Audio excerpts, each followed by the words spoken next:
ছোট baby button. Hello, আসসালামু আলাইকুম এভরিওয়ান। কেমন আছেন আপনারা সবাই? জীবনে চলার পথে মাঝে মাঝে কিছু কিছু জিনিস মানুষকে এত কষ্ট দেয় জানেন। আজকে সারাদিন যখন বাসায় একা একা পার করছিলাম, রান্না বান্না করছিলাম, নিজের যাবতীয় সব কাজ করছিলাম, তখন বাসার কথা খুব মনে পড়ছিল। আম্মু আব্বুর কথা, আমার ভাই বোনের কথা। সব সময় চাইতাম যে নিজের যাতে একা একটা জায়গায় আমি চলে যেতে পারি। এই প্রতি শুক্রবার শনিবার আসলেই আত্মীয়দের বাসায় দাওয়াত, এই ওই বাসায় যাও ওই বাসায় যাও, এত রুলস অ্যান্ড রেগুলেশনস, এত ফর্মালিটি মেনটেন করতে করতে সব সময় চাইতাম যাতে আমি অনেক দূরে চলে যেতে পারি। এখন আল্লাহ আমার কথাটা এমনভাবে কবুল করছেন, এত দূরে আসি যে ওই মানুষগুলোর ওই কোলাহল, ওই গ্যাঞ্জাম, ওই চিল্লাচিল্লি, ওগুলো শুনতেই খুব ইচ্ছা করে।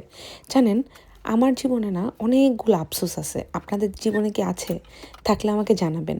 আমি আসলে এভাবে ভয়েস ওভার দিতে একদম পছন্দ করি না, বাট তারপর আজকে মনে হলো আপনাদের সাথে কিছু কথা বলি। আমার কাছে জীবনের আফসোসগুলো কী কী জানেন? আমার যখন সংসার জীবন শুরু হয়, আমার সংসারে অনেক ক্রাইসিস থাকলেও আমার সংসারে ভালোবাসার কোনো কমতি ছিল না। কিন্তু জানেন, আমার সবসময় এখন মনে হয় কত সুন্দর একটা ছোট্ট ছিমছাম সংসার আমার এখন আছে। কেন আমি এভাবে রান্না করে, খুব আয়োজন করে আমার আম্মু আব্বুকে খাওয়াইতে পারি না? এই রান্নাগুলো যদি এমন হইতো, আমি রান্না করতাম, রান্না করতে করতে মনে হইতো যে এখন বিকালে আম্মু আব্বু দাওয়াত খেতে আসবে। জিনিসটা কত মজার হইতে পারতো, তাই না? আসলে জানেন, এই কথাগুলো যখন আমি বলতেছি না আপনাদের, আমার না খুব ইমোশনাল লাগতেছে। And every single moment I feel like যে হ্যাঁ, কালকে হয়তো বা আম্মু আসবে। আই উইশ এমন হইতো। I wish I'm gonna sleep now, and আমি দেখবো যে সকালে আম্মু আব্বু এসে বেল টিপ দিছে। আচ্ছা, এই জিনিসগুলো এমন হতে পারে না? আসলে এরকম হয় না। হয়তো বা আমাদের চিন্তাভাবনাগুলোর মতো যদি বাস্তবে আমরা সেই চিন্তাভাবনাগুলোকে মানে বাস্তবে পরিণত করতে পারতাম, জীবনটা আরও বেশি সুইট লাগতো না? এই যে বাসার সব কাজ টাজ করতেছিলাম, তখন আমার মনে হচ্ছিল আচ্ছা, আমার মাও তো সেম একইভাবে বাসার সব কাজ, সব রান্না বান্না একাই করতো, এবং কোনো ক্লান্তির ছোঁয়া তার চেহারায় দেখা দিত না কখনো। কতগুলো আইটেম বানাইতো, তারপরও আমাদের অনেকের কমপ্লেন থাকতো না যে আম্মু আজকে মাংস কেন বানাও নাই, আজকে মাছ কেন বানাও নাই, আজকে এটা কেন বানাও নাই, আজকে ওটা কেন বানাও নাই। বাট দেখেন, আমরা এইটুকু আইটেম বানাইতে আমি কত টায়ার্ড হয়ে যাই, আমার কত উইক লাগে।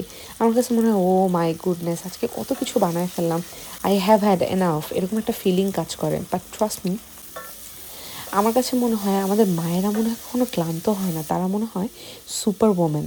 তাদের মধ্যে ক্লান্তি জিনিসটাই থাকে না। তারা মনে হয় মানে সারাটা জীবন বাচ্চা কাচ্চা, সংসার, সন্তানের মুখের দিকে তাকায়, খালি কাজ করেই যায়, খালি কাজ করেই যায়। আচ্ছা, আর একটা কথা কি আপনাদের কখনো মনে হয় যদি এমন হইতো, এখন আমি রান্না করতেছি, আম্মু এসে বলবে দে তো, আমি একটু লবণটা চেক করে দিই। আমার না এই ফিলিংগুলো ইদানিং খুব হয়। এই ফিলিংগুলো না আমাকে তাড়া করে বেড়ায়। আমাকে না খুব মনে হয় কি আমার আমার খুব একাকিত্বতা, আমাকে মনে হয় এটার কারণে আরও ঘিরে ধরতেছে। এখন আপনারা অনেকে আমাকে কোয়েশ্চেন করেন, আপু আপনি জব কেন ছেড়ে দিছেন বা কিছু করছেন? আপনারা অনেকে ভাবতেছেন আমি প্রেগনেন্ট, বাট আমি প্রেগনেন্ট না। আমি প্রেগনেন্ট হলে আপনাদের জানাতাম। বেসিকলি আমার মাইগ্রেনের প্রবলেমটা এত সিভিয়ার পর্যায়ে চলে গেছিলো যে আমি কাঁদতাম এভরিডে রাতে আইসা। মানে আমার যে কোনো রকমের মেন্টাল প্রেশার আমি নিতে পারি না। সো এই জন্য না আমার এত অসুস্থতা বেড়ে গেছিলো। আর আপনারা সবাই জানেন দেশের বাইরে আসলে একজনের ইনকাম দিয়ে চলাটা কত বেশি ডিফিকাল্ট।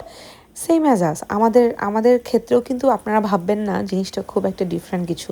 আমাদের জন্য কিন্তু এখন অনেক ডিফিকাল্ট হয়ে যাচ্ছে সিচুয়েশনটা, যে আশিকের একার ইনকাম দিয়ে আম্মা আব্বাকে পাঠানো, আমার আম্মু আব্বুকে পাঠানো, একটা লন্ডনের একটা সেন্ট্রালের মতো জায়গায় একটা ফ্ল্যাট নিয়ে থাকা, আমাদের গাড়ির ইন্স্যুরেন্স, মানে সব কিছু মিলে আসলে এত কিছু হয়ে ওঠে না। তো আমি হয়তো বা জয়েন করব, খুব সুন জয়েন করব। আর আপনারা যারা আমাকে মাঝে মাঝে কোয়েশ্চেন করেন ইউটিউব ফেসবুক থেকে কীরকম ইনকাম আসে, আমার এরকম কয়েকটা পোস্ট ফেসবুকে এবং ইউটিউবে দেওয়া নাই, ফেসবুকে দেওয়া আছে, আপনারা দেখে নেবেন। হয়তো আমি জানি না, মেবি আমার কন্টেন্টের কারণে কি না, বাট আমি খুব একটা বেশি ইনকাম করি না। আমি যেটা ইনকাম করি সেটা দিয়ে মনে হয় আমার মান্থলি ট্রান্সপোর্টেশনও ওভাবে ঠিকঠাক মতো চলবে না। আপনারা দোয়া করবেন কন্টেন্ট ক্রিয়েশনে যদি কখনো খুব ভালো করতে পারি, ইনকাম যদি অনেক ভালো হয়, সেটাও আপনাদের সাথে শেয়ার করব। আমার আসলে আপনাদের সাথে ট্রান্সপারেন্সি মেনটেন করতে কোনো প্রবলেম নেই। আমার কোনো দরকার নেই আপনাদের সাথে লুকোছুপি করার, আপনাদেরকে না জানায় কিছু একটা, মানে থাকে না, না জানায় কিছু করার। আমার সবসময় মনে হয় আমি ট্রেলস উইথ অন্তি অ্যান্ড আশিকে বা আমার পেজ জানাতুল জিলান অন্তিতে আশিক ভাই পেজে আশিকের আমরা সবসময় আমাদের জীবনের সত্য ঘটনাগুলোই আপনাদের সাথে শেয়ার করি। হ্যাঁ, obviously we are funny content creator, তো আমরা ফানি কন্টেন্ট বানাই মাঝে মাঝে মাঝে মাঝে না, মোস্ট অফ দ্য টাইমে। বাট যখনই লাইফের কথা শেয়ার করি আমাদের জীবনের সত্য ঘটনাগুলোই আপনাদের সাথে শেয়ার করি। তো আজকে এখানে আপনারা প্রথমেই দেখলেন আমি একটু সবজি বানায় নিচ্ছিলাম। এরপরে হচ্ছে স্যালমন ফিশ, এটা বড় বড় 2 পিস কিনে আনছিলাম, ওইটা পিসটা ভালো বড় ছিল, ওইটাকে আমি 6 পিস করছি। আর 6 পিস করার পর পিসগুলো বেশ বড়, আপনারা জানি না দেখে কতটুকু বুঝতেছেন। তো এই 6 পিস আমাদের জন্য এনাফ, কালকে আশিককে টিফিনও দিয়ে দিব এটা। আর যেহেতু গতকালকে তেহারি রান্না করছিলাম, তো আজকে মাছ আর ভেজিটেবলটাই আমি করছি, কজ একদম টানা মাংস খাওয়াটা আমি আসলে প্রেফার করি না। তো এখানে আমি পুরো মাখা মাখা করে হালকা একটু পানি দিয়ে আমি মাছটা ঢেকে দিব। আমার রান্না সত্যি কথা বলতে আজ পর্যন্ত যত ফ্রেন্ড সার্কেল খাইছে কিংবা আশিকের কলিগরা সবাই আমার রান্নার ফ্যান। আমার রান্না সবাই অনেক অনেক অনেক পছন্দ করে, আমি জানি না কেন, বাট মানুষ অনেক বেশি পছন্দ করে। তো তারপরে আমার যেহেতু একটু মন খারাপ ছিল, আশিক আমাকে বললো যে চল আমরা লং ড্রাইভে যাই। তো আমার না অলওয়েজ এই জায়গাটাতে আসলে মনটা খুব ভালো হয়ে যায়। যখন আমি ইউকেতে ফার্স্ট আসি, আমার ফার্স্ট বার্থডেতে আমাদের তখন ওরকম ছিল না টাকা পয়সা, তো আমরা কোনো রেস্টুরেন্টে সেলিব্রেট করতে পারি নাই। তাই আশিক আমার জন্য একটা কেক নিয়ে আসছিল এবং এখানে আমরা কেক কেটে আমার বার্থডে সেলিব্রেট করছিলাম। আর এখানে হচ্ছে আপনাদের সাথে একটা শ্যুট নিয়ে নিলাম, কজ হচ্ছে আমি এখন মাথায় তেল টেল দিয়ে তারপর হচ্ছে সেন্সবাড়িতে যাব, রাতে গোসল করব এখন এখানেই সেন্সবাড়ি, এই তো। তো যাওয়ার পরে কিছু ফ্রুটস ভেজিটেবল কিছু কিনবো, ভেজিটেবল নাও কিনতে পারি, মেনলি ফ্রুটস কেনার জন্যই যাচ্ছি আর কি। আর আমার বাসা থেকে এই সেন্সবাড়িটা হচ্ছে অনলি 3 to 5 মিনিটসের ওয়াকিং, স্লোলি হাঁটলে 5 মিনিটস, দ্রুত হাঁটলে 3 মিনিটস। চলে আসলাম।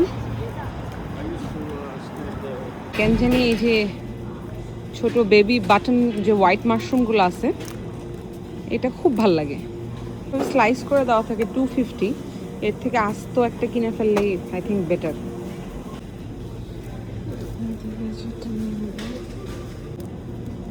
আজকের ব্লগটা এখানেই শেষ করছি। ব্লগটা কেমন লাগলো জানাবেন।